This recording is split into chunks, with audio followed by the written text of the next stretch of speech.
Greetings, Dave. Well, I appreciate you coming on the show tonight. I've been reading the book. I'm very excited to have you on here. I've been listening to some of your interviews with other radio hosts as well. And I was kind of telling people that I grew up, like yourself, a rock and roll fan. And I grew up in Texas, and I used to read in Rolling Stone magazine about Laurel Canyon and just how cool it sounded and all these rock and roll bands that were out here. And while my personal taste kind of leaned more towards the British rock bands of the day. I was really into Zeppelin and things like that. I loved the idea that there was this idyllic kind of wonderland in somewhere in California where beautiful girls and pine trees and swimming pools and 24-hour parties existed. And the governor would even hang out with these people. And so I've always had a bit of a fascination with it. So when your book came out, I had already read a couple of chapters online. I was like, I really hope I can get this guy to come on the show. So I appreciate you coming on, and I'm really enjoying the book. Well, thank you very much for having me, and glad you're enjoying it so far. Yeah, I mean, and when I say that, there's some pretty dark subject matter in here, but I'm a rock geek and kind of a person who wants to know a lot of things. So there's some dark issues in here, but I'll tell you what, you're doing really well with this book. I mean, it seems like people have grabbed onto it and you're getting a lot of press over it. So I congratulate you and wish you well in the continued success of this, because it looks like it's doing great. I'm still not sure what to make of it, to be honest with you. It's all a little overwhelming and a little unexpected, you know. I knew my hardcore fans, you know, who have been following me for many years now online would be excited about it, but it's just really seems to be very well received so far. You know, it's got like 3 or 4 online reviews that have been overwhelmingly positive, and like almost 3 dozen Amazon reviews that are all but one are overwhelmingly positive. And I've been getting orders from all around the world, from across Europe and from South America and Australia, and just it's a little overwhelming that so many people seem to be aware of this book. And it's only been on the market for 6 weeks now, I think it is. And so it's a lot to digest, and I'm feeling like my previous books are being a little slighted now, because my other books have been out for like 10, 12, 13 years. And this one already has more Amazon reviews than they do. So, but you know what? This may be the book that breaks you wide open and gets people to revisit those. I know I'm going to go and buy the additional books as well now, because I've enjoyed reading this one. So this might be the one, man, for you. Yeah, maybe it's just so weird, because in the past my books have arrived with no fanfare whatsoever and just kind of quietly sat there on Amazon and waited to be discovered, and so to have a book that's already been more reviewed in 6 weeks than my previous one has been in 10 years, is it's a little strange. It's a lot to try to wrap my head around at this point. So, but I'm cautiously optimistic that it will continue to do well and reach a wider audience. So, time will tell, I suppose. Well, I think one of the things that, people are grabbing onto it. I mean, there's a lot of people who will most likely buy this book not fully knowing what is going to be inside of it. And you actually address that, in the first chapter, saying that, you think some people may dislike it. But I think part of the reason people buy all the book, I mean, look, we are talking about some really beloved rock and roll bands here who, you hear on the radio every day, all day. We're talking about the Beach Boys, Buffalo Springfield, the Doors. I mean, Frank Zappa, these are Jackson Browne. These are people that are Zappa's not on the radio that much, but still he's very well known and has very devout fans. So a lot of people will buy the book. And what I like about this, Dave, is that these people who purchased this book wanting to hear about the rock stars that they love so much may actually have their mind opened to a whole new level of possibility.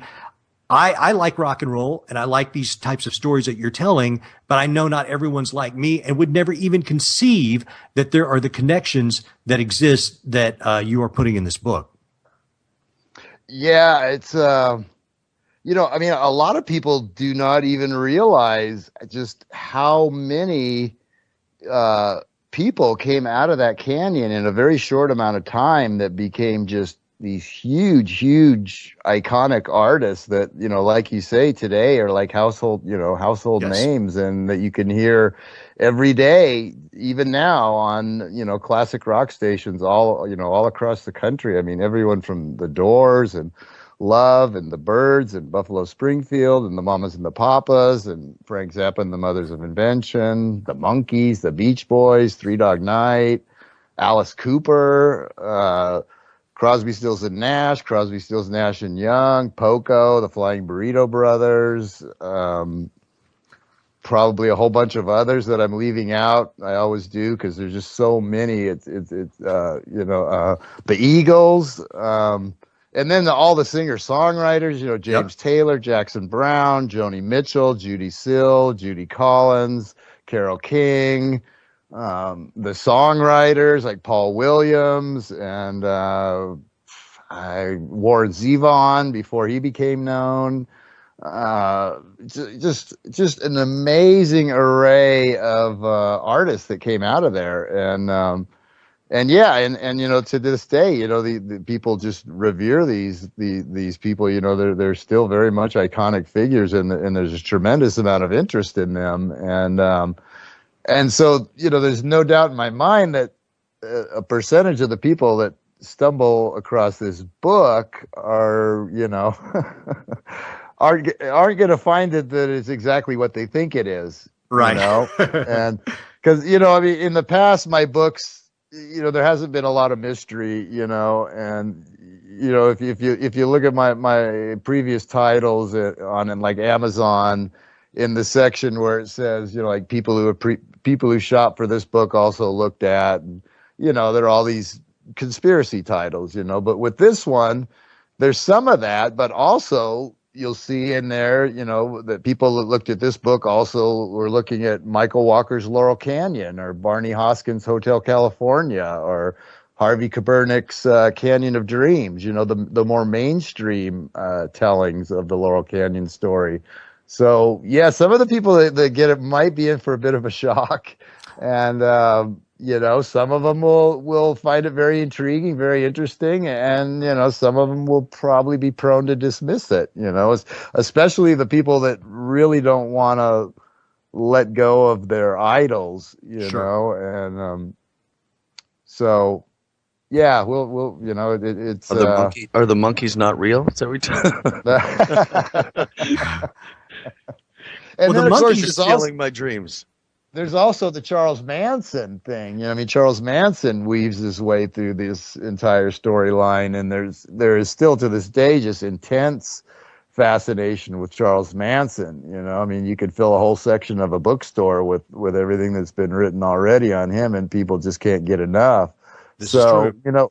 So in addition to my usual audience, there's a huge potential audience of people who, are interested in one or more of the artists, that were involved in the scene. And then the serial killer Charles Manson type people that, can't get enough of that. So, there's a huge potential, way more so than anything else I've ever done, for real crossover potential, with this book, and it just remains to be seen, how many hands it gets into, I guess. So, well, hopefully we'll entice some more people tonight to buy it. I want to jump right in because we've kind of told people a little bit about these rock stars that they're expecting to hear about, but they're probably saying, okay, Michael, but why is this interesting and why is it on your show? So I want to go all the way back to something that Dave, and I live here in LA. You and I discussed, the fact that we live in LA earlier today on the phone. And you know what? This Lookout Mountain Laboratory, Dave, we've got to talk about this because this is a strange facility that I had never heard of until I read your book. And when we start weaving all of these tales later in the show about potential ties to these rock stars, to military intelligence, covert or ops, this to me is a good way to kind of get people hip to this idea that, look, Laurel Canyon was not just fairies and unicorns and rainbows and moonbeams and all that. Well, maybe there's some moonbeams, but let's talk about Lookout Mountain Laboratory. Explain to people what that was and how that came about. Yeah, I had never heard of it either. I've dug pretty deep into the conspiracy literature and, poked my head into some pretty dark corners. And I had never seen or heard any mention of this facility that's, right here in the Laurel Canyon, right in the LA neighborhood. And that's one of the things that really inspired me to look into this whole story, was the reference to it that Michael Walker threw out in his Laurel Canyon book. And just kind of as a little throwaway fact, it was literally like one sentence. He was talking about something that didn't quite fit the hippie peace and love vibe. And then he threw in just, parenthetically threw in, also not seeming to fit in was the covert military installation. Right. And then he just moved right on. And I'm like, whoa, dude, back up there. That's not the kind of thing you just toss on the table and then walk away from, That is not a crumb. Yeah. What are you talking about here? And so I started looking into it, and sure enough, there was indeed a covert military installation in full operation, beginning well before the 60s, music scene, and carrying on through at least until 1969 when it was officially decommissioned. But some reports claim that it was active even longer than that. But it absolutely was in operation during the canyon's heyday. From when the Byrds first kind of kicked off the folk rock revolution in 1965, I think, through at least 1969. And all of these hippie, peace, love, and understanding types just were all literally huddled around a covert military installation that officially at least served as a film studio. A fully equipped, in-house, the only film studio in the world reportedly that had everything they needed, soup to nuts to make films in-house without having to shop anything out. They had an animation department, special effects department, film vault, sound stages, audio facilities, just everything you could possibly need, state-of-the-art facility, hidden away in Laurel Canyon. And that at least was the official function, but it was kept so well hidden for so many years that, it's hard to say what else could have possibly been going on there. I mean, during the time it was in operation, it was completely unknown. And up until very recently, it was completely unknown, even within the conspiracy community. That's right. Yeah. So, that set off all kinds of alarm bells. I mean, is that just a coincidence that this place, this isolated LA neighborhood, this isolated bucolic little slice of LA where the hippie movement and the folk, this whole music revolution was kicked off, just happened to have a covert military installation right smack dab in the middle of it, so that was the very first clue that something just didn't seem quite right here. Yeah, it's really strange. I found this PDF today that came from the Nevada National Security site. You've probably already seen it, but just to give the audience an idea, here's what they say about it. The Lookout Mountain Air Force Station studio was comparably equipped to major film studios, possessed one full stage, 2 screening rooms, the ability to process 60 millimeter and 35 millimeter motion picture film. They had optical printing capability, still photography laboratory, animation editorial, 17 climate controlled film vaults, support facilities, bomb shelter, helicopter pad, 2 underground parking garages. And what they said for the audience, what they said that they were primarily doing was processing and developing a lot of the footage of these nuclear blasts. But I mean, how much of that do you need? I mean, so I don't know. Yeah, they said that. Yeah, they said it was primarily to process the all the footage from the atomic weapons test. But all you need is a dark room for that. You know, I would think so. And didn't you uncover that? Why did they have to fly the stuff all the way out to Laurel Canyon, by helicopter secretly to this, to this full service entire film studio just to process film? That doesn't even make sense, And apparently they had civilians as well as military people there from within the local film business, and these people had top secret clearance to work there. Yeah, I mean, huge names like Marilyn Monroe, John Wayne, Jimmy Stewart, big name film directors like John Ford. I mean, just, huge, these people that were just huge iconic figures of the, 1950s, I guess, or 60s. And, Walt Disney and, various people. And, they did, some kind of contract work there. And as far as I can see from all the research I've done, they all remained mum on it throughout their lives. They never spoke of it, never spoke a word of it, even so much as revealing that this facility even existed, let alone that they did some kind of work there. And so, I would say, listen, what would those people have to do with exactly processing atomic weapons film, You're right. I mean, I can understand Walt Disney being involved because that doesn't surprise me at all. But what could Marilyn Monroe possibly and John Wayne be bringing to the situation? I don't know. It just seems very conspicuously weird to me.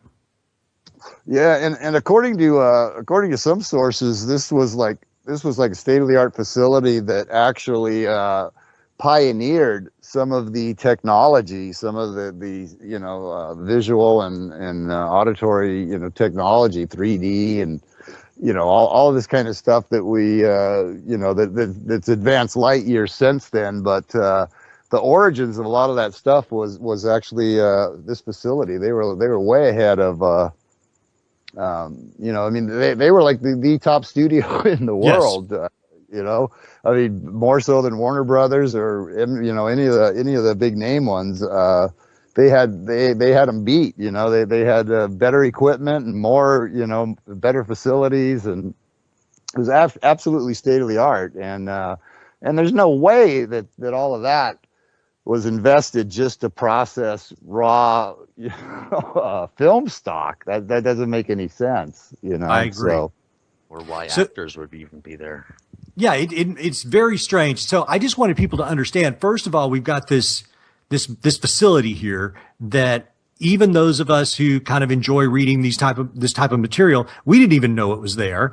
And so there's this kind of strange, deep, dark film facility that's 100,000 square feet on Lookout Mountain. So that's just a setup. So then we move to the 60s. And here again, Dave, I've got to commend you because you kind of address all of my skeptical aspects going into this, because I was talking to my wife about this, and one of the things that you cover over and over, and it's shocking because it keeps coming up, is how many of these young people who would go on to form these bands, and not just the rock musicians, but the actors as well, came from families that had direct contact with military intelligence of some sort. And, some people would say, well, wait a minute, we just had World War II. Couldn't it be that all of these kids, all these, Air Force, Army, Marine brats, surely they don't want to do what their parents did. They would want to, grow up and be beats, then rock and rollers, whatever was happening at that particular point in time, which I kind of get. But I think one of your quotes was, how many coincidences does it take to make a conspiracy? And maybe you could just run down for a second. I've got a list if you get tired and can't remember it, but tell how many of these people had these insane military pedigrees. Yeah, it's mind-boggling, and coupled with that, the fact that quite a few of them had past connections, and before they all arrived from various parts of the country, virtually simultaneously in Laurel Canyon, a lot of them had past connections, and Jim Morrison is probably the classic example, Yes. being that his dad was the U.S. Navy admiral who was directly overseeing the Gulf of Tonkin incident. He was the commanding officer of the ships involved in Tonkin Gulf, which of course was the incident that led directly to the Tonkin Gulf resolution and the first American boots on the ground, or the first official American boots on the ground, and ultimately resulted in 60,000 American casualties and several million Vietnamese and Cambodian casualties. And he was a key player in orchestrating that whole incident that garnered the support of the American people for a full-on war. And virtually simultaneously, here's his son arriving on the scene on Sunset Strip, Laurel Canyon scene, as this huge icon of the anti-war movement. And Yes. There's a huge irony there, obviously. And yes, the argument that I always get is, well, that's perfectly natural. These people were rebelling against their parents, but just the sheer number of them, you have, Frank Zappa, whose father was a chemical warfare engineer, originally assigned to the Edgewood Arsenal. Frank Zappa was actually born on the base and went to school there, lived there in military housing, spent the first 7 years of his life at the Edgewood Arsenal, the home of U.S. chemical warfare. And his wife, formerly Gail Sloatman, was a Navy brat. Her dad was a naval intelligence officer. She came from a long line of naval officers, and she actually knew Jim Morrison. They knew each other when they were kids through Navy officer circles, and actually attended the same naval kindergarten together. And according to legend, she once smacked him over the head with like a hammer or something when they were like 5 years old. And and then these same two people, like literally almost simultaneously, arrive in Laurel Canyon. He as this fully formed rock icon, and she as the wife of another hugely influential rock icon, Frank Zappa. And Frank Zappa's manager was this guy, very shadowy guy named Herb Cohen, who had a history of weapons trafficking and being in the parts of the world where he really shouldn't have been when he was. He had a history that was strongly suggestive of an intelligence background. Mm-hmm. Who was his manager, and his cousin just happened to be Howard Kalin, who also happened to take up residence in Laurel Canyon at the very same time, and who also just happened to front a wildly successful rock band known as the Turtles, which was another one. So you have these three of the biggest name frontmen that come out of this canyon virtually simultaneously, all having these curious past connections and all coming from the same sort of background, Well, and let me throw in Papa John Phillips, because didn't he cross paths with Morrison at one point as well? He and Mama Cass, I think, attended high school with Morrison. I think you bring up. I'm not sure if they did. They all kind of spent time in the Washington D.C. area. Phillips and Cass, a lot of these people came out of the Washington D.C. I mean, a disproportionate number of these people just happened to come out of the Washington D.C. area. John Phillips and Mama Cass being a couple of them. I think Peter Tork of the Monkees was another one, and I don't know, several others. But Micah in the chat room had posted that Marilyn Monroe, aka Norma Jean, was working in a military factory in California when she was discovered. Interesting. I wonder if it's one of the possible. Same. Maybe. Well, that actually. Go ahead. I'm sorry. Oh no, I was gonna say you had brought up John Phillips. I was gonna mention his family background. Please. So, yeah, his father was a career Marine Corps officer, and his mother, his sister, and his first wife were all three career employees of the Defense Department, worked out of the Pentagon. And not only that, but his first wife was Susie Adams, who was a direct descendant of John Adams, second president of the United States. So, that's another theme that runs through the book is sort of these, I don't know what you call them, bloodline families that Sure. go back to like the founding of the country. David Crosby being another one, Graham Parsons. Quite a few of these people come from these like blue blood families that have wielded considerable power in this country for 200 plus years. So that's John Phillips. Background and there's all kinds of other ones. Stephen Still's father was some sort of a mercenary who did a lot of contract work down in various hotspots in Central America. David Crosby's father did naval intelligence work during World War II. Jackson Browne was actually born on a military base in post-war Germany.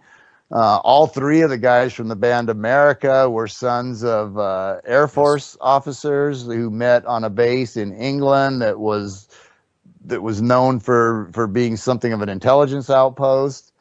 Who else? Emmylou Harris was from a career military family, spent her whole childhood, jumping around from military base to military base around in and around Washington, D.C. Well, I think you also mentioned I'm sure a bunch of other ones that I'm forgetting. I mean, it's mind-boggling how many of them came from that background. It's just. But what were you going to say? Well, you know what? I'm going to back up a little bit because I was thinking about something else a second ago. Because you said that a lot of these young actors of the time also had military backgrounds, which we'll touch on in a second. But I want to back up to Herb Cohen for a second because being a rock and roll fan, I've read a few, rock bios over my life, and but I was not a huge rock bio kind of guy. But I read No One Gets Out of Here Alive, when I was in college and things like that. But one of the things that always struck me as weird, besides the fact about Morrison's father in the Gulf of Tonkin, was that Jimi Hendrix's manager, like Herb Cohen, seemed to come from this shadowy, and I'm a really big Hendrix fan, came from this shadowy background, and he was extorting money from Jimmy. I believe big that time. Yeah, he was. And this guy was just no good, straight up. And there's possibly evidence that would point him as did he admit to Alan Douglas that he was involved in Jimmy's death?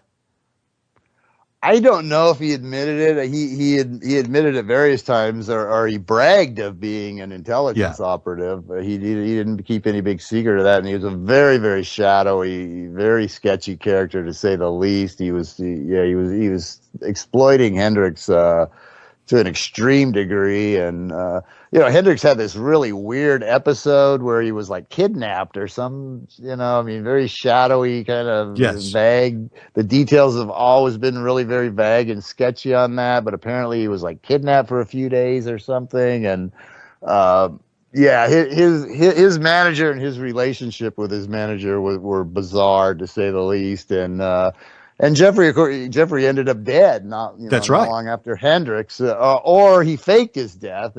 Some people theorize, but it was a private plane crash, I believe, that supposedly took him out. And so there was, and the gal that Hendrix was very closely associated with also ended up dead soon. Devon Monica Devon Williams or something like that, who got like tossed out the window of the Chelsea hotel, and or supposedly jumped, but there was a whole string of, in addition to Hendrix's own curious death, there was and Danneman too. She ended up dead under, or was it Danneman some other woman very closely connected to him. So there was a whole string of curious deaths connected to Hendrix and yeah, his manager. There was definitely his manager was seriously sketchy to say the least. And he wasn't the only one. Him and Cohen. I mean, there was a lot of that going around. So, well, let me ask you this. Something else strange that just showed up time and time again was the amount of suicides, or quote unquote suicides, that seemed to occur to the parents or surrounding families. And a lot of people go, okay, come on. You're talking about rock and roller suicide. What's the strange thing? But it just seemed like a lot of their parents of these musicians, their parents would commit suicide. Yeah, to a shocking degree. Yeah, a lot of these people came from homes that had been, were one or sometimes more than one parent had committed suicide. I mean, a lot of, I mean, I'm having, I think Chris Hillman might have been one of them, and I think Graham Parsons did. Terry Melcher definitely was. Graham Parsons was. Yeah. Well, his dad supposedly killed himself anyway. Peter Fonda, two of Henry Fonda's, wives. Peter Fonda and Jane Fonda. We haven't gotten into that yet, but you mentioned the young actors that were also part of the scene, and two of his wives committed suicide, and who else? The guy that recently went to jail for shooting the gal in his castle, the producer of the Phil little Spector. crazy Phil Spector. Yeah, he was a child of suicide, and I mean, there was a lot of them. I'm leaving a lot of them out. One of the Manson girls, as I note in the book, takes the grand prize for that by far. She actually had 3 parents commit suicide, amazingly enough. Both of her biological parents reportedly committed suicide, and then she was adopted, and one of her 2 adoptive parents committed suicide. So she saw 3 of her parents supposedly kill themselves. So that's a pretty high bar right there. I don't know if anybody else can top that one, but there was an astonishing number of these people who came from homes where one of the parents had killed themselves, and oftentimes under situations that suggested that it may have been something other than suicide, but listed as suicides at any rate. So we've got all these kind of damaged good, kind of trippy, arty people coming out here into Los Angeles before it was going to become the music mecca that it did. They're all kind of arriving here at the same time. They're young people that seem to get to travel a lot more than I ever did as a kid. We read that all these guys, they're down in Guam or El Salvador, and next somebody's in Haiti. And I mean, all of these people are crisscrossing the country, going into third world countries, et cetera. And yet, they're in their late teens, early 20s. They finally wind up in Laurel Canyon before it's blown up into this music mecca. How they all decided to come out here at the same time is an unusual thing. And perhaps, I've played in bands, and certainly there's places that you'll want to go at different times. It seemed like there's about to be a scene there. And so that's a possibility. But at the time, LA wasn't really a rock and roll place, and rock and roll hadn't really begun to have the prominent place that, I mean, listen, you had the Beatles and the Stones in the UK. But in America, this was still a new thing. And yet these people all came out here around the same time. Yeah, it came together with a remarkable speed, and there was no logical reason. I have a quote in the book from Neil Young saying, "We don't really know why we headed out. We just, the Pied Piper was calling," or some such thing, and they came out from Canada, from like Toronto, quite a few of them. The guys from Steppenwolf and Neil Young, and one of his bandmates in Buffalo Springfield, and who else was up there? I think Joni Mitchell was originally up in Canada, and the Mamas and the Papas were like down in St. Thomas in the Caribbean or something, like completely cut off from the rest of, and you had these people just all over the place who just all of a sudden decided, hey, we need to go to Laurel Canyon of all places. And yeah, you know, I mean, people look now and they say, well, of course they came out here. This is where all the record companies are. This is where all the clubs are. This is where the live music. But what they don't understand is they didn't come here because of that. They actually created that.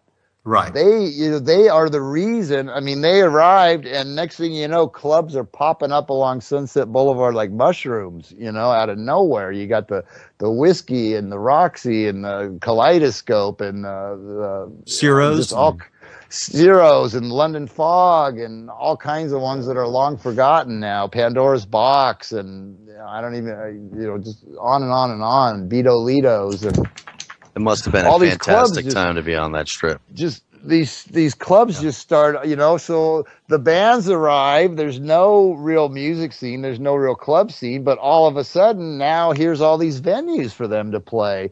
And then next thing you know, they got their own a new radio station, and they got their own publications, you know, Rolling Stone starts and LA Free Press publishing, you know, so it's just like all of these pieces just seem to magically come together where they didn't before exist.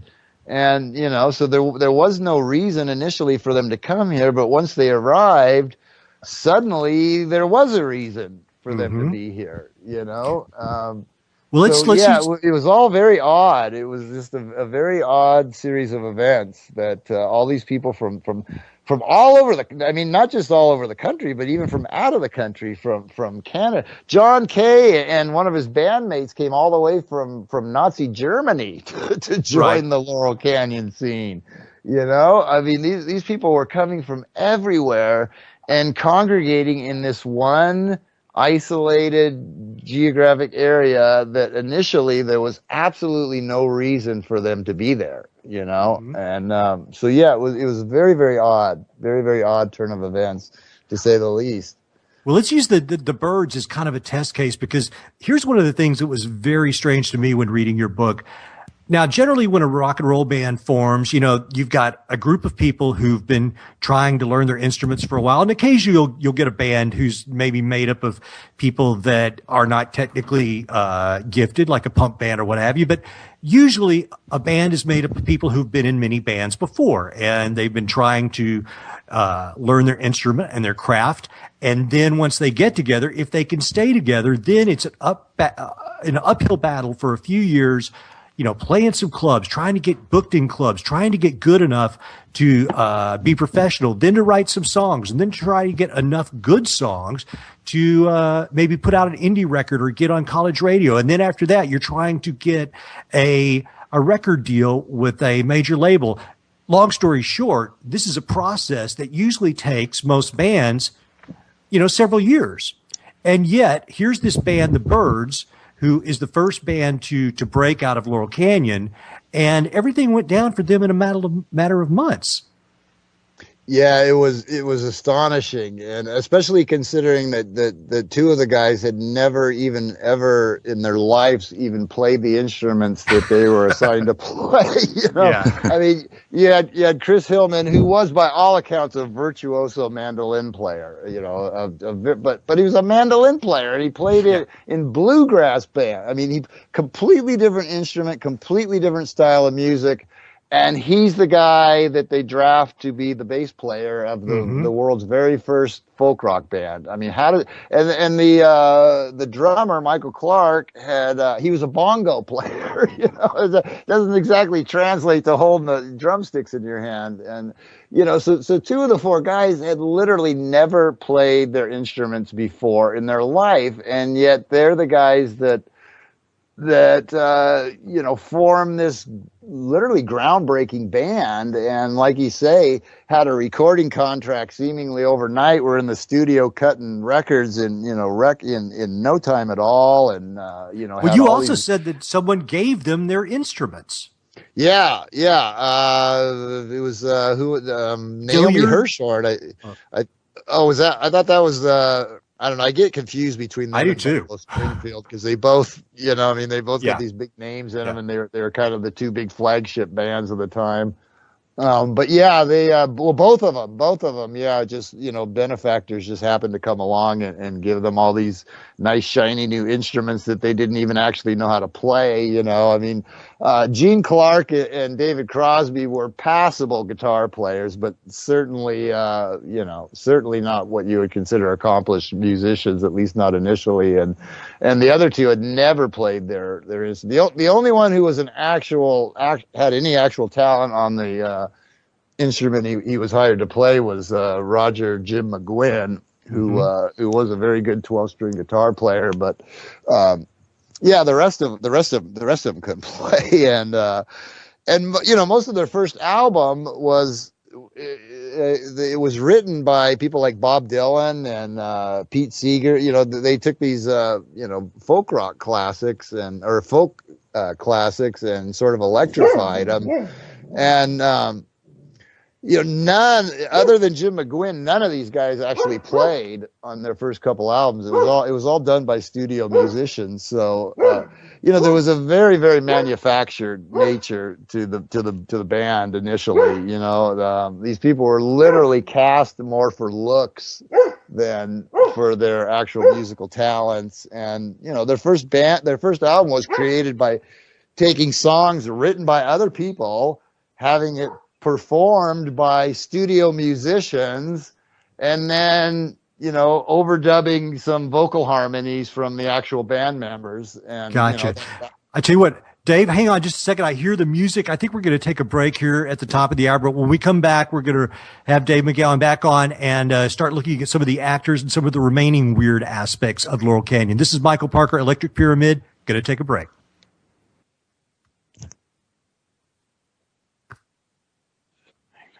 Good evening, everyone. Welcome back to the Electric Pyramid. My name is Joe Kiernan. I would like to encourage everyone to head to Revolution Radio, freedomslips.com, where you could find many interesting things, including the chat room, which you'll find with a lot of fantastic, knowledgeable people, many discussions covering many different topics. And the same chat room is used, covering both Studio A and Studio B. There are shows running in concurrent conjecture all day long, all night long. I believe we have right around 80 different programs now, so you'll be able to find plenty of programming that suits your need. You'll find a lot of alternative shows, political shows. You might even hear some interesting things about military installations in Laurel Canyon. You just never know. Mm-hmm. While you're there, I would also like to encourage everyone and ask that you please kindly make your way to the donation button and just make a donation when you like a show. I encourage people to do it. It's very easy to do. If you listen to a show, you like it, you just throw a few dollars in the hat. It really does go a long way. And it all goes right to the station, and it allows us to increase the broadcast range and heighten the platform in which we can provide. And it all comes down to bringing the truth and the fantastic stories and interesting lost histories to everyone instead of the mainstream media where you're really not going to get anywhere. Without further ado, I'd like to bring back Mr. Michael Parker. But before I do, Michael, I have something for you here. I'm listening. Let's see. Good evening, passengers. We are on our final... You favor life. He sides with death. I straddle the fence, and my balls hurt. Mine too. Welcome to the show, Michael Parker. Thank you, Joe. That sounds like the inimitable Lizard King, That's as it the were. Lizard King right out of the Laurel Canyon. Yes, sir. I'll tell you what. You know what? That guy, highly entertaining. And I hate to say this, you guys, I'm not a huge Doors fan. I was not like Manzarek's kind of organ was not my thing. But here's the deal. Great rock and roll band. I mean, I would love to have been able to see the Doors back in the day because Jim Morrison, leather pants, crazy Dionysian tripper that he was, spouting this poetry and mysticism and just drinking whiskey and kicking butt. Man, that is rock and roll. I would have loved to have seen that. Me and you, I can't agree more, man. That was the scene. That's the scene, man. All great clubs on a Sunset Strip back then, and the West Coast is where the music was at. Indeed. The West was the best.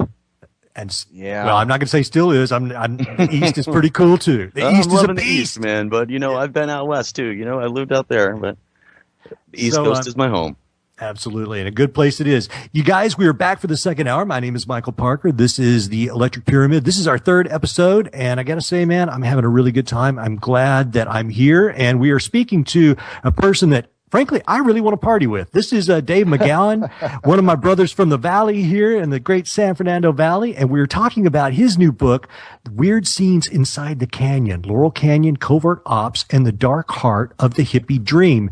And Dave, when we left off, we were talking about the Byrds, and one of the things that one of the people in the Byrds that I've never known fully how to feel about this guy, David Crosby. And to me, he always kind of resembled some type of court jester. And then when I read what you've researched about this guy, he's got a very strange bloodline of all these very important people. And yet he's kind of this party rock and roll guy. Let's talk about David Crosby for a second. Yeah, he's got a very impressive bloodline. His full name is David Van Cortlandt Crosby, and he is a member of three intermarried, interrelated families: the Van Cortlandts, the Van Schuyler, and Van Rensselaer families, which, again, is one of these families that goes back, to the very founding of the country. And, there's all kinds of just a dizzying array of, like Civil War generals and Revolutionary War generals and, federal judges and senators and congressmen and, just all kinds of members of his family that have occupied, seats of power in this country for literally over 200 years. So yeah, he has a very, very, very impressive lineage, and he kind of took over the Byrds. It started out as like McGowan and Clark as kind of a duo, and then they added Crosby, and then the next thing you know, they had added Clark and Hillman. And voila, they become the Byrds. And one of the things I was going to say, we were talking about kind of the manufactured nature of them. And one thing that surprises people is, that tends to surprise people is when I toss out the Monkees, in the mix or mention individual Monkees, and, people are kind of taken aback by that, like, that I'm treating them as if they're a real band and whatnot. But the reality is that they were very much a part of the Laurel Canyon scene. Yes. You can see pictures of Mickey Dolenz hanging out in Mama Cass's front yard, hanging out and jamming with David Crosby and Eric Clapton. These two hugely iconic figures. You're like, what is Mickey Dolenz doing with them? He was just an actor, And but they were very much accepted as part of the scene. They were very much a part of the scene. They can be seen in all kinds of pictures from the Laurel Canyon days. And there are a couple of reasons for that. One of which is that the other artists in the canyon knew something that the public didn't, which is that the people that were actually playing the instruments on the Monkees records were the very same people that were playing on the Beach Boys records and on the Mamas and the Papas records and on the Turtles records and on the Byrds records, So the Monkees weren't the only band that weren't playing their own instruments in the studio. And, and then there's the fact that a lot of these people, more than care to admit it, auditioned to become a Monkee. And, if they hadn't have been rejected, people like Stephen Stills would have had a much different career trajectory than what they did indeed have. Yes. While the Monkees are viewed as this artificial synthetic band, they were not far removed at all from a lot of the quote unquote real Laurel Canyon bands. Agreed. This is really making some sense in regards to David Crosby, because I have been so confused for the last decade or so on why when Melissa Etheridge and her wife wanted Here we to have go. a child, they got the sperm from David Crosby. And I was thinking, what a choice. I mean, at this point, I think he was on his second or third liver, and so many other things going on. And I mean, and it's not like he's built like a perfect male symbol. That he's not the perfect. It was male just specimen, the strangest choice for me. I actually referenced that in a joking way in the book and made that exact same point, is because I wonder the same thing. I'm like, this guy's obviously, not being chosen for physical attractiveness, or, I mean, why of all the guys that they could have, why David Crosby, And look at his reputation. I mean, the guy was always in and out of trouble, never for too long, but I mean, the guy, he's not Brad Pitt. He's got trouble with the law. He's got, major drug issues, kind of flaky, really just kind of sings back up. It didn't make a lot of sense. Doesn't seem to be the healthiest. He's kind of a short guy too. I met him once. He's a little guy. Well, it's short and round. The pieces start to fall. Yeah, it kind of starts to make. I thought the exact same thing. That was the exact same thought that I had. I've been baffled. I'm right there with you. Right there with you on that one. But I mean, that really lends. It makes a lot of sense in that regard. Yeah. But in the fact that it makes sense, it's actually kind of troubling. Of course. And so, well, as long as we're talking about the Byrds, this is the perfect segue to talk about a part of the book that I also didn't know. And this is kind of the birth of the hippies, because it takes us, we're going to get you guys for the rest of the hour. We're getting dark. So put your big boy boots on, because from here on out, it gets pretty heavy.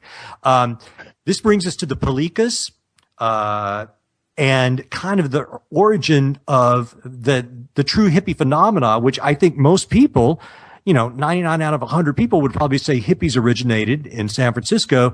And yet there was this strange man and his group of kind of young to underage girls who may have been the true origin. Can you speak to that, Dave? Yeah, that does appear to be the case. That surprised me as well, because like everybody else, I have always viewed the hate as the spiritual center, the birthplace and spiritual center of the whole hippie flower child, countercultural movement of the 1960s. I mean, 99% of the people, that's the first place their mind goes, when that topic comes up. That is the place that everybody associates as being the birthplace and really the sort of center of the hippie universe, really. And so I was quite surprised to find that it actually started here a couple of years earlier and sort of migrated up there. And the main people behind it seem to be this Vito Palikas and his wife and his sidekick Carl Franzoni and their band of very strangely attired dancers. They had like this sort of freeform dance troupe, and his wife is actually opened up this sort of little clothing boutique and was, according to a lot of accounts, the first one to really start selling hippie fashions. And to a large extent, they were the people that really started introducing the clothing styles and the hairstyles and the whole, what quickly evolved into the whole hippie look and lifestyle. And the Byrds and they were key players in really kind of spreading that across the country, because when the Byrds, after they got their start and kind of made a name for themselves here in LA, they launched their first nationwide tour, the first band out of Laurel Canyon to do a nationwide tour, and they specifically took these people on tour with them all over the country to like these little Midwestern towns and stuff, and which was quite shocking to say the least to Bible Belt America and whatnot in the mid 60s. And that was really a lot of people's very first introduction to what was soon going to become the whole hippie look and the whole hippie scene, introduced by them. Yeah. And these people, this Palakas and his his girlfriend or wife, and Carl Franzoni, his buddy, and then all these women. The way I understand it, if I'm getting this right, is when these bands were first starting out, really the built-in scene was these hippies that would go to the show. So then all of the just normal folks would come wanting to see the circus. They really didn't care so much about who the band was. They were hoping to see these hippies, which were these people that we're talking about. And the club owners got hip to that really quick. Like, hey, we want these people here because when the normal people come to see the rock show and the hippies, then we need to have some hippies. And that was where these people kind of became little stars of their own within this subculture.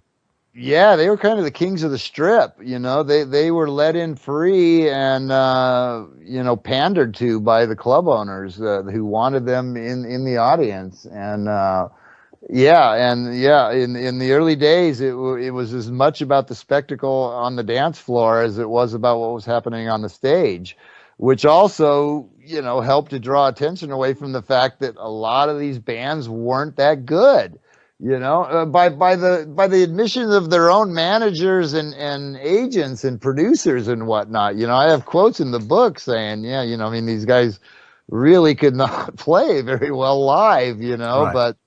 But nobody noticed because they were so distracted by the spectacle of, and also by the Young Turks, who, we've referenced a couple times. Perfect segue.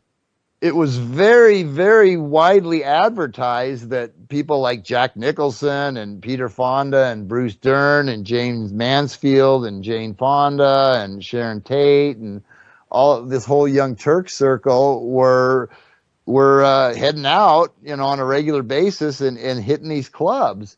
And, this was a time when just normal rank and file people like you and I could literally rub elbows with these, up and coming, people that were going to become huge Hollywood stars.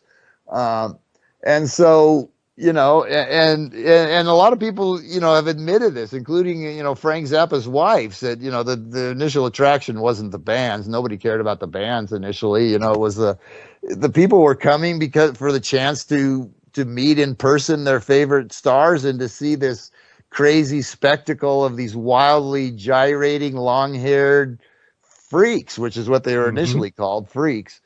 And so that was what filled the clubs, because nobody knew who these bands were. Nobody knew what these clubs were. These were all new clubs. They didn't have an established clientele. These bands were unknown. Nobody knew who they were. The scene was brand new. All of a sudden LA is like this music place, and people didn't know these clubs. They didn't know the bands, and what initially drew them out and put these bands on the map was what was happening on the dance floor with the celebrities and with these crazy, these crazy nutty dancers doing these insane things, putting on these crazy outfits and doing these insane things on the dance floor that nobody had ever seen before. And so they were a huge part of launching this scene and really drawing the crowds and putting these bands on the map, much more so than the band's actual talents, at least as far as their live performances. There's a quote in the book from Hal Blaine, who was the drummer from the Wrecking Crew, which was the actual musicians who recorded a lot of this music. And Glenn Campbell was one of those guys. I actually read a quote once from a drummer from some contemporary band, which I can't even remember who it was now, but some fairly well-known drummer of the last 20 years. And he said, I was really depressed to find out that my 10 favorite drummers of all time were all the same guy. Right. Yeah. Well, the Wrecking Crew, they were extremely influential. I mean, that was Glenn Campbell, Hal Blaine. I can't remember the woman who was the bass player. Kay, I believe, was her last name. Yeah, she was actually fantastic bass player. Yeah, I mean, these people could play anything. I mean, they were great. They'd come into the studio, they'd pick up this music, and I mean, just they could do it in one take. Stuff that they never. I mean, they're just phenomenal. I mean, these guys were so much more talented than the people who were getting all the press attention and all the record contracts and whatnot. But I have a quote in there from Hal Blaine who says. People would cut people would cut these guys a lot of slack in concert, you know, because there's all this other stuff going on, and you know, Sure. the sound systems weren't all that good back in the day anyway. You know, the sound quality wasn't all that great. But on the albums, when they bought an album, they expected to, you know, and so that's why the albums were not recorded by the musicians who were on those album covers, you know. Sure. So yeah, so it was there's a whole lot of stuff going on there.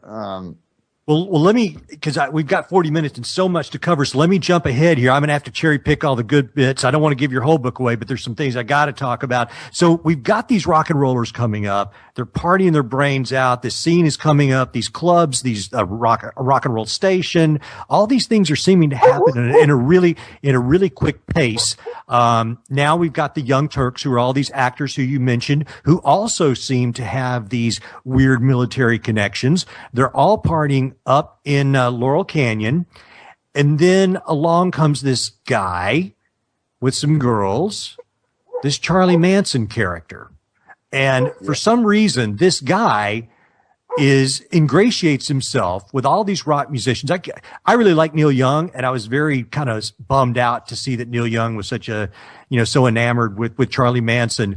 And you mentioned, I think on another interview that I listened to you with, and you made a good point. Charlie Manson was not really a hippie.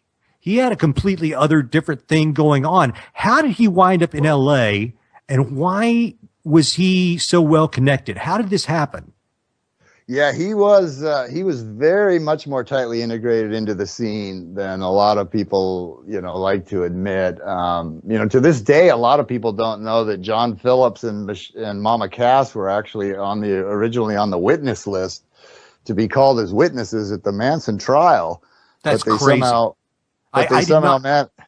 They somehow managed to avoid getting called and largely kept that out of the press. But they were so close to the scene that they were actually scheduled initially as witnesses at the trial. But that's kind of largely been buried over the years. But Phillips was very close. Mama Cass, you know, Dennis Wilson, of course, famously let him and his family live in his house for an entire summer. You know, where he met various other people, including Neil Young, who lobbied to get the guy a recording contract, you know, and it's just, you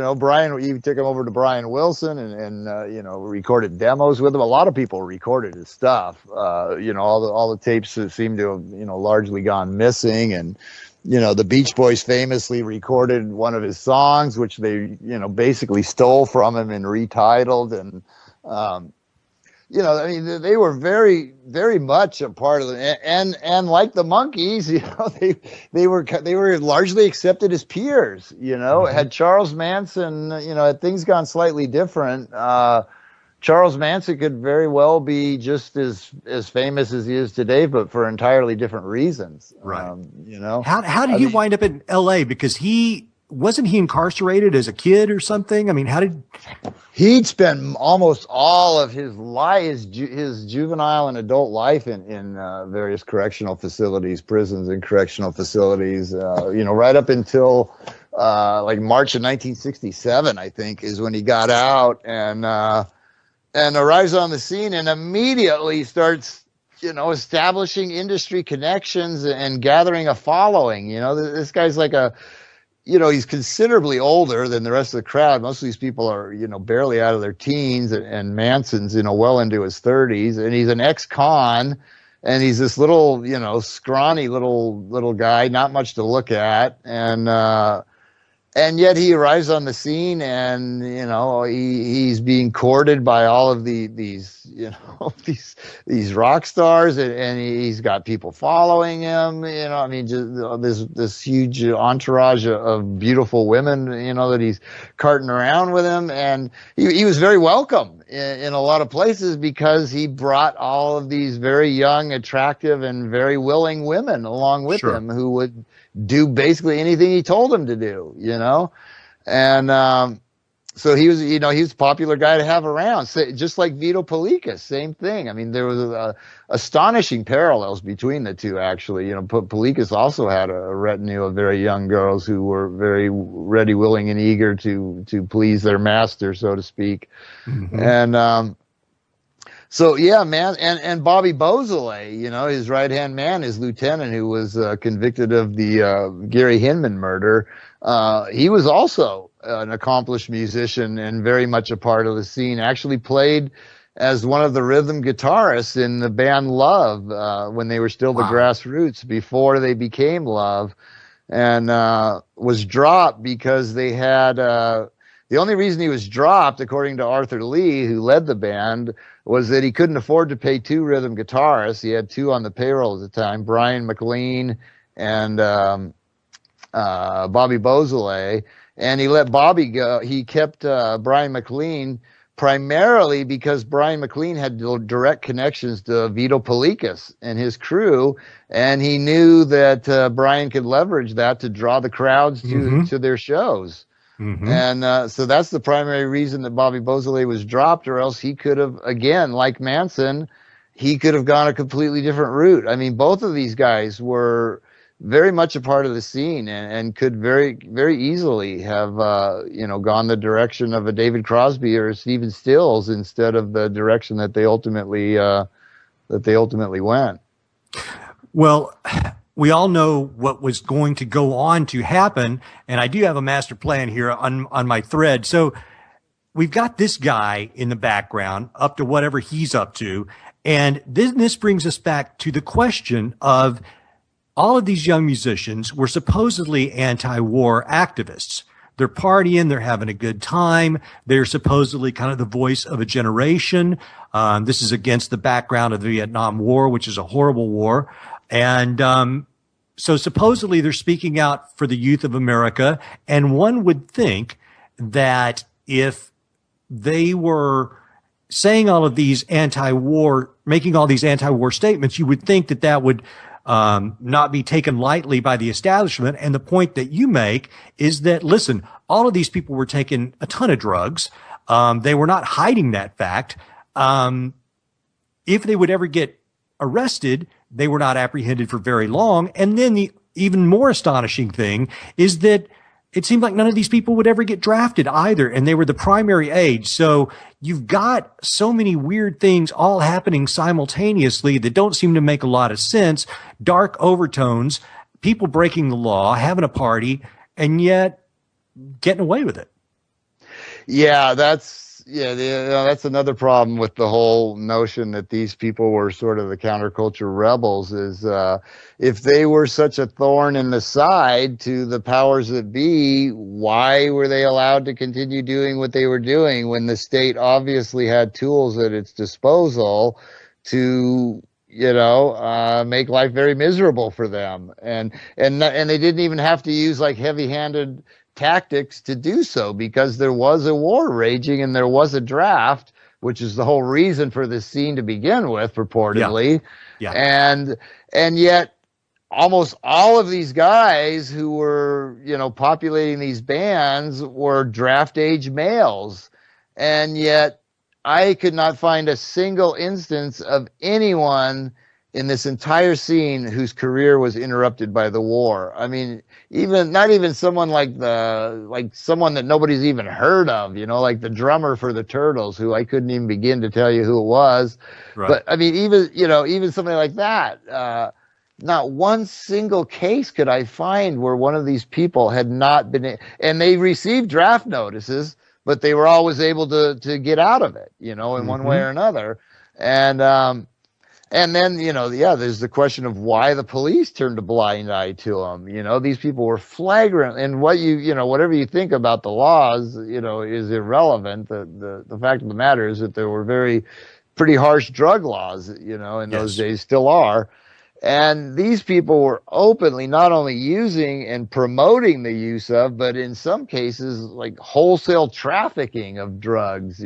John Phillips admitted that he was running a wholesale drug trafficking operation and got barely a slap on the wrist for it, And that happened over and over again, where the state could have very easily dropped the hammer on these people and instead let them walk away unscratched, and so you got to wonder why were they not drafted? Why were they not arrested? Why did none of these people serve time? Why were there no consequences for their blatant flouting of the law? And I have quotes from people saying that there was virtually no police presence in Laurel Canyon at all, that the police never even came up there, like, why? There's this whole community of drug fiends, and they're in this ice, and you got to understand that Laurel Canyon is a very kind of isolated place. There's really only kind of one way in and one way out.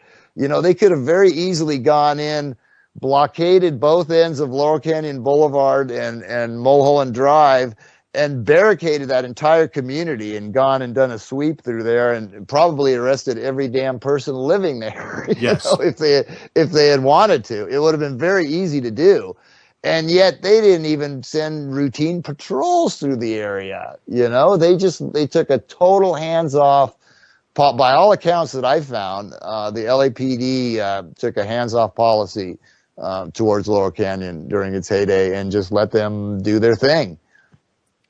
Which is odd, to say the least, Yes. So, yeah. It makes no sense. And I mean, these people, the way you describe it, I mean, it's a commune from house to house. Mama Cass had kind of open a house. All these people had houses where people just drifted in, including Charlie Manson and his folks. They're drifting in, taking some drugs, drifting out. And it's just, it just seems like such easy busts to make. And yet they weren't being made. Which brings me to my next point, is when everything started to go south on a personal level for these people, they're partying really hard, bringing us back to this Vito Pelikas, who has this beautiful child with I guess it's his wife or his girlfriend, common law. And these people are partying, and let's talk about what happens to that child and if it possibly has. Kenneth Anger is a filmmaker who made some very dark films, and he was involved with this scene. So let's talk a little bit about that. What happened to this young boy? Yeah, the Godot Palika story is very, very dark and ugly. He died at the age of 3. He was sort of this golden child who got a lot of attention, considering that he was only on this planet for 3 years and that his father was, purportedly this completely unknown guy. Kid got a lot of attention. He's prominently featured in the Mondo Hollywood film. He was featured in Life magazine for some reason. He was presented as this sort of golden hippie child that, was just a beloved, tow-headed hippie kid, and had some very curious connection to Kenneth Anger. He was actually, according to reports, he was Kenneth Anger's first choice to play Lucifer in his Lucifer Rising film, which is totally creepy. Which is bizarre. Yeah, I mean, what did Kenneth Anger? I mean, first of all, what connection did he have to this kid, and what did he see in him that made him believe that this little kid embodied Lucifer? And then when the kid died, and he had to recast the part, he ended up going with Bobby Beausoleil. Which is, you go from Godot Pelikas to a Mansonite, which is just a little bizarre to say the least. But yeah, so he had some kind of, they were obviously connected to Kenneth Anger, who in turn was closely connected to Anton LaVey's, Church of Satan, and there's all kinds of weird Church of Satan and Scientology and process church intertwined lines going through this story, and but this kid ended up dead 2 days before Christmas, like on December 23rd, I think, 1960. That's almost a solstice, which I think, that's like a winter solstice. It was like, it was on the winter solstice. This kid who had been, handpicked to play Lucifer, turns up dead on the summer solstice at 3, just like barely 3 years old. And there's so many weirdly conflicting stories of how this happened. According to various accounts, he was playing on the roof. He was either playing on some scaffolding and fell, or he was playing on the roof of the building and either fell through a skylight or fell through a trap door. And then there's a couple other stories that claim that he actually survived the fall and then was killed in the hospital through medical malpractice. And so there's like at least a half a dozen competing stories of how this kid died. And there's various abnormalities in his death certificate, like the fact that the authorities were not contacted by the parents after this quote unquote accident happened. They were contacted by the parents' attorneys, you know, because when your kid falls through a skylight, you know, the first person you want to call is your attorney, right? As you do. You don't want to call the hospital or anything, No. you know, you want to call you. So, yeah, I mean, yeah, there's just all this weirdness surrounding the death of this kid, and a lot of it to this day is shrouded in mystery. But, yeah, he died very, very much in proximity to the winter solstice after being, you know, targeted as sort of the embodiment of Lucifer. So, you know, there's a lot of occult overtones in there. Yes. And you know, to add to the creepiness factor, the parents went out dancing the very night, and this kid died at like, God, I want to say like 6:30 or something in the evening. Mm-hmm. And like within an hour or two later, the parents and their retinue were out hitting the clubs dancing as if nothing happened. Their only child dies 2 days before Christmas morning, presumably with his wrapped presents already under the tree. And the parents go out dancing, you know? And he's been handpicked. In what universe does that happen? I mean, how could anybody even think about it's just so, the whole thing is just so bizarre and so creepy, and there's just so many weird and creepy overtones to it that I think that it takes up like 2 chapters of the book is just because it's just so weird. There's just so much weirdness surrounding that whole scene, and it's just and Vito Pellicas just happens to be related through marriage to the Rockefeller family, of course. You know, the guy who basically launched the whole hippie movement, because, you know, of course, you always think of the Rockefellers as being hippies, of course. Always. So, you know, so I mean, yeah, there's just so many weird threads running through the Vito and Godot Pellicas story. It's just mind-boggling. Those 2 chapters are possibly the weirdest in the whole book, although there's plenty of weirdness to go around. But yeah, that story is just very, very dark and ugly. Well, I don't want to give away your whole book. I want to kind of take a different point on this now. So basically if I'm understanding this correctly, what could be happening here is that if this was set up in some way, it was made to look like the hippies were something that you wanted to be revulsed by, which then makes the anti-war movement appear weak. And if some of these large rock stars and actors were intelligence assets of some sort and in on this, and they would do that in the 60s, this level of sophistication to modify our opinions on social issues. Dave, what are they doing now?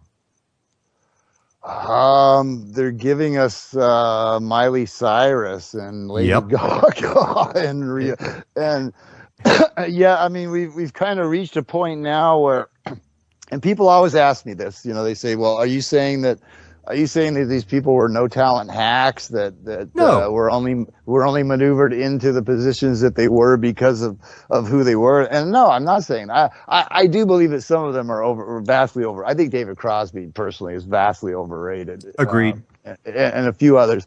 But, you know, Frank Zappa, you cannot deny that the guy was just a phenomenally talented composer, musician, arranger, producer, you know, you name it. He was just phenomenally talented guy. Arthur Lee was phenomenally talented guy, you know, and quite a few of these guys. So they were talented, but, you know, I'm not saying that. But what I am saying is you know, they weren't the only talented guys in the country. You know, this was a period of time where every kid in the country was picking up a guitar and growing his hair out and wanting to front a rock band, you know. So the question becomes, why to such an astonishing degree were the ones who were promoted into superstardom happened to, you know, come from that background? I forgot what the original question was. Well, my point is that this is what I love about your book, because somebody might pick the book up to read about Buffalo Springfield or whomever, or the Doors, and this is a person who has maybe never even considered the ideas beyond. A person that picks up this book might think they're just getting a book about the rock and roll bands they love from California. But what I like about it is the fact that they might somehow have their mind opened up enough to, like, are you kidding me? Do you really think that there would be aspects, or potentially rogue aspects, or aspects of intelligence that would go so far as to try to modify our opinions on certain things by creating rock stars and movie stars and putting people in places where they would have access to social opinion? I guess what I'm trying to say is I think that this book can open a lot of people's minds up to ideas that they would have shut out before, which may put them on a track towards discovering other things that many of us discovered a while ago. Yeah, I mean, it's and I remember now where I was going with my other thought, which was the talent issue. And I think the star making machine, so to speak, has progressed so far from where it was then, that talent has really become kind of almost secondary. Absolutely. These people did have talent, regardless of how they got in the position that they were. A lot of them did have talent. And if you look across the musical horizon today, you see these people that just seemingly arrive out of nowhere as these just massive, huge, just unfathomably huge stars that can put out YouTube videos that get 100 million hits in a week, and just have these massive worldwide audiences. And I don't believe that anyone can honestly tell me that kind of fame, in the hands of a Lady Gaga or a Rihanna or a Beyonce or a Miley Cyrus or a Britney Spears, the level of fame and recognition is so wildly out of whack these days with actual talent, Right. And it seems like it's just, we've come to the point where all they really need is a marketable face and image, and they can make you a star, Certainly. And there is a reason for that. And, these people have tremendous amount of power, I mean, as a lot of people pointed out, these in the 60s, these were not just musical stars. They were spokesmen for a generation. They were looked up to as the spokesmen for the entire youth generation of the 1960s.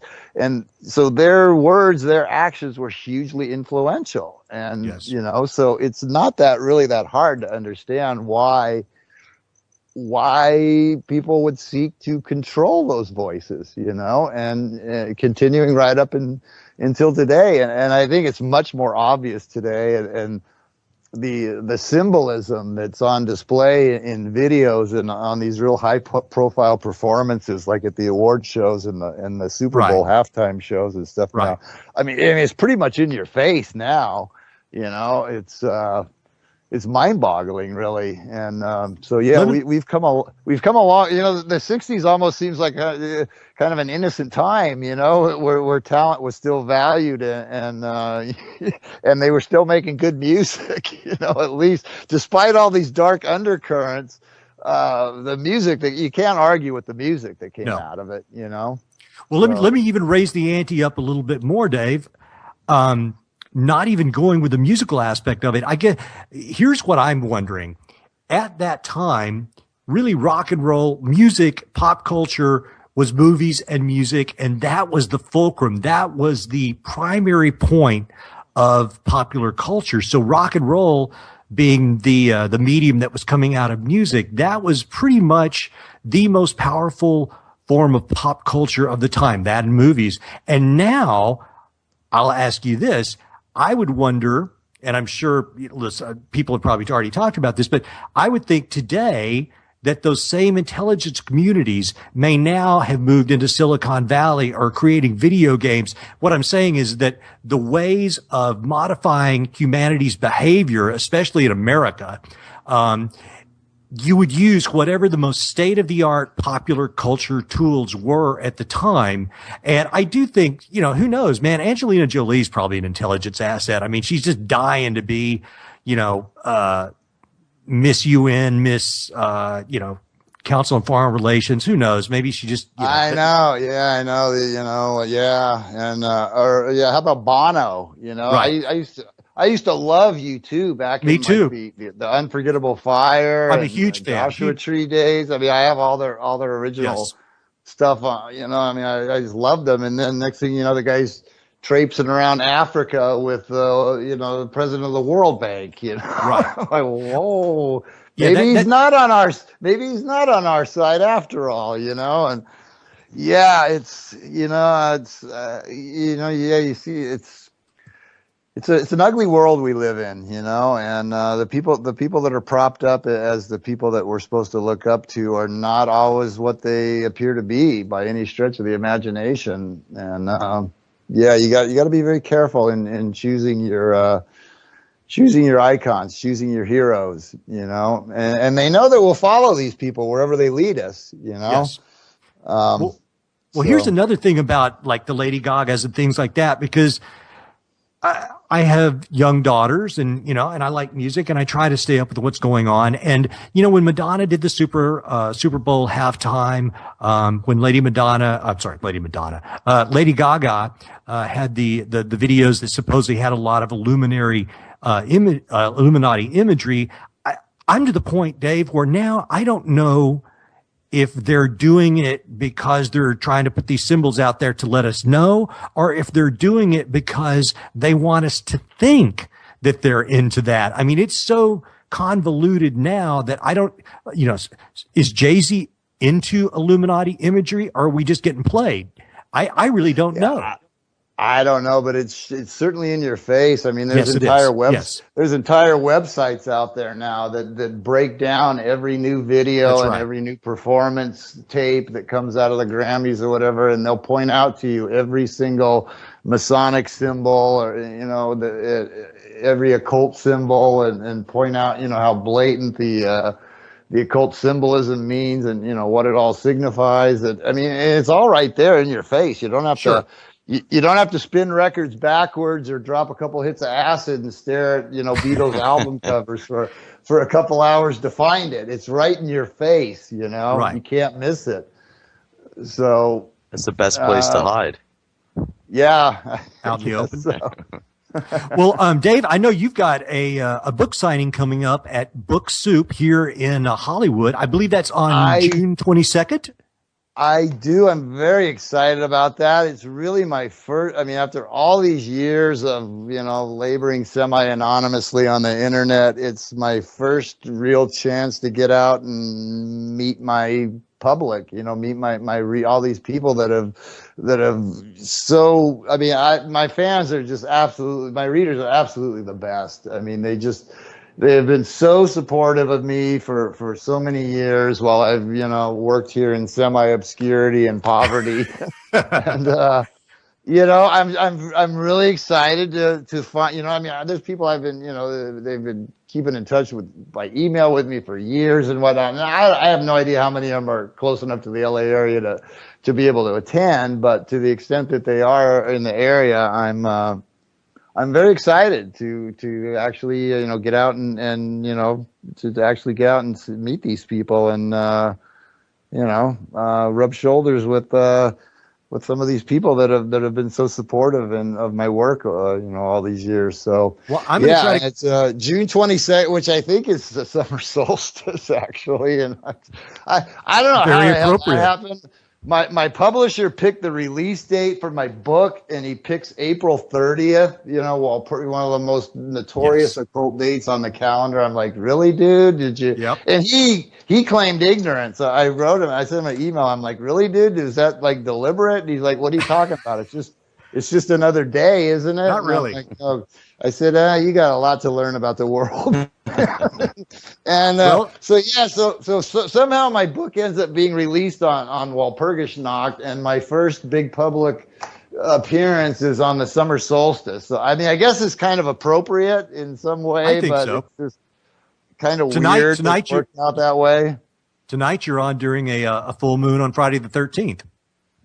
Oh Indeed. my God, yeah. Oh my God, it's a big bright one, isn't it? Wow. I didn't mean to completely creep you out. There you go. Yeah, I don't know. It's all strangely appropriate, I guess. There's a certain synchronicity or something. Famous line from the Police, you probably haven't gotten to that part of the book yet. I know that's one of the last chapters. I'm probably about 200 pages in, so I haven't got to the Police chapter yet. Okay. So, well, I don't want to spoil anything for you. So. I know Miles Copeland and all that's in there. I did peek towards the back, but I think the last chapter I was on I was actually beginning. I was going to start the Steppenwolf chapter, which is kind of a bummer because I wanted to be able to add more to the story about love, but I haven't gotten to that chapter yet. It's weird because a lot of these bands. That is one of the toughest bands to dig up accurate information about. I'll tell you, man, they are so cloaked in mystery, and they were regarded as absolutely one of possibly the best band musician-wise on the Strip. Yeah. And yet never, they were label mates with the Doors, considered much better musicians than the Doors. And Arthur Lee was just a phenomenal talent, a vocalist, composer, multi-instrumentalist, arranger, producer. He wore all the hats, just like Brian Wilson and Frank Zappa. These guys were just phenomenally talented guys. And yet Love never really made it, and then a lot of the members of the band seem to have come to rather tragic ends. Yes. And there's just so much mystery shrouding them to this day, and and then the weird fact that they had a Manson member as an actual band member who's now sitting in prison for the rest of his life, and the Love story is a really odd one, and I wish I could have gotten a more detail than what I did. I dug up as much as I could, but that's one of the toughest bands. The one that's even harder than that is the Seeds.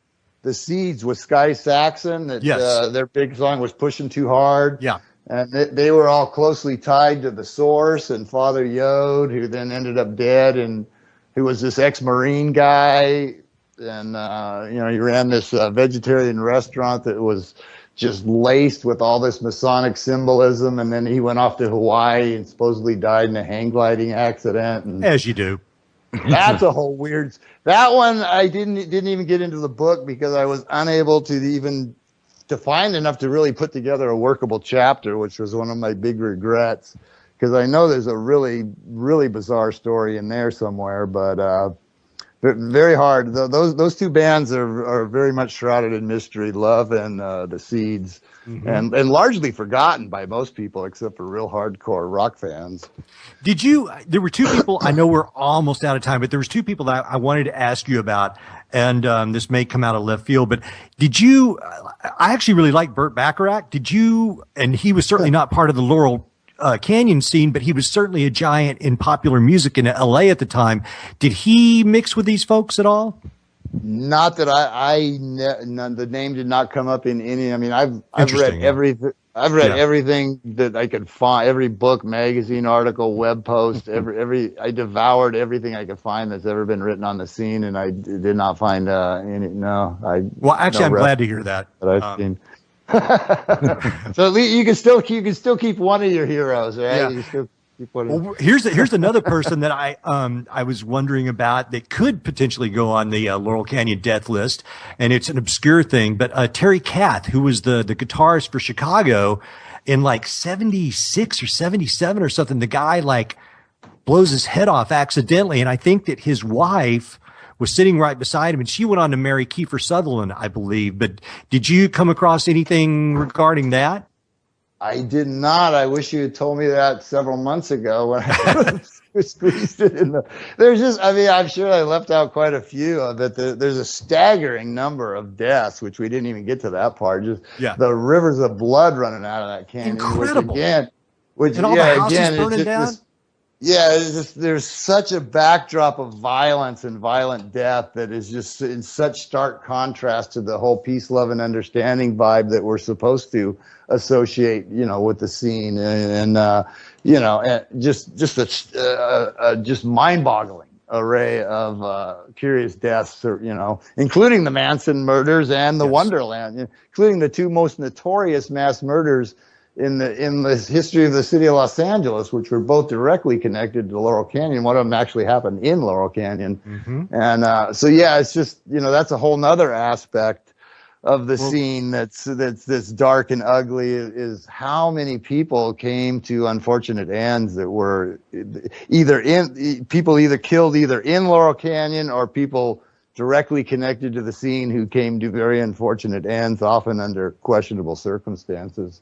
Well, these are all reasons for people to buy the book, and I hope that they will, because your Facebook, which I'd like to guide people to, it's just facebook.com, of course, /Weird Scenes Inside the Canyon, or go to Dave's website, which is Dave's Web, that's DAVESWEB.cnchost.com, where you can get autographed copies of this book from Dave. And Dave, brother, I hate to tell you this, I did buy this copy on Amazon because I wanted to get I wanted to get it in time to read it.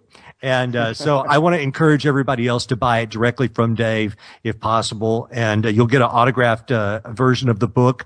And to me, it's been a real fun ride. And it'll be worth tons of money when they kill me off one of these days.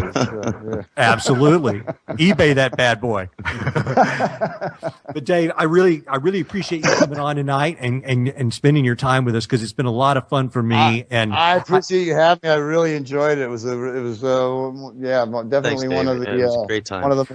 one of the funner interviews that I've done. A couple of them have been kind of a challenge, but this one was really good.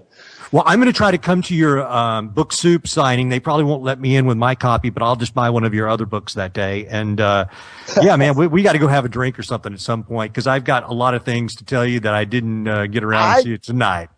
I told people on Facebook that, I'm more than, I'm totally up for, going out, and there's all kinds of little bars and clubs and stuff along Sunset. I would be totally up for, I have no idea how long this event lasts, but, are you going to do a reading at all, or are you just going to I asked them, and they said it was kind of up to me. He said, some people come in with kind of a prepared speech. Some people actually read from the book.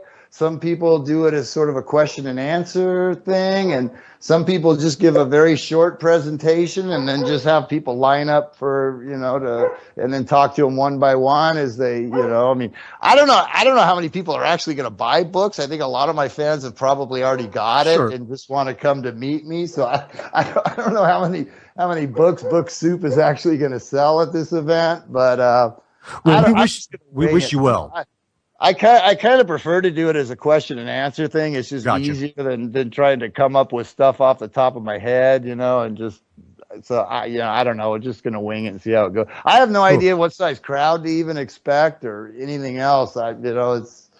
I don't know. It's coming up soon though, so it is. So you guys, I know we're coming up. Nervous, and we'll see how it goes. So. Well, don't be nervous. You'll be great. Dave, thank you so much for appearing with us tonight. I know the show's almost over. Like I say, guys, go to his Facebook page, Weird Scenes Inside the Canyon. There's lots of great photos. There's more really cool, groovy facts about the book. Dave, I've thoroughly enjoyed it. Joe, thank you for producing tonight. And, man, this has been a blast. Next week, we've got Chad Meek, the nephew of, our boy, George Van Tassel. So we'll be getting our UFO on and, giant rock and all that kind of weird stuff. But, Joe, anything else before we, put a bow on this one? Thank you for the great entertainment. Both of you, fantastic. It was a great program. I wish it went on a little bit longer, but, got to leave a little bit more for the rest of them. Live long and prosper, you guys. Always got to leave them wanting more. It was a pleasure, Dave. It was nice meeting you. Dave, Yeah, thank you. I had a blast. Thanks a lot, you guys, and have a good evening, night. Well, I guess it's night now. So, yeah. Enjoy it. Enjoy All it right. Friday the 13th. Good night, guys. Good night. Night.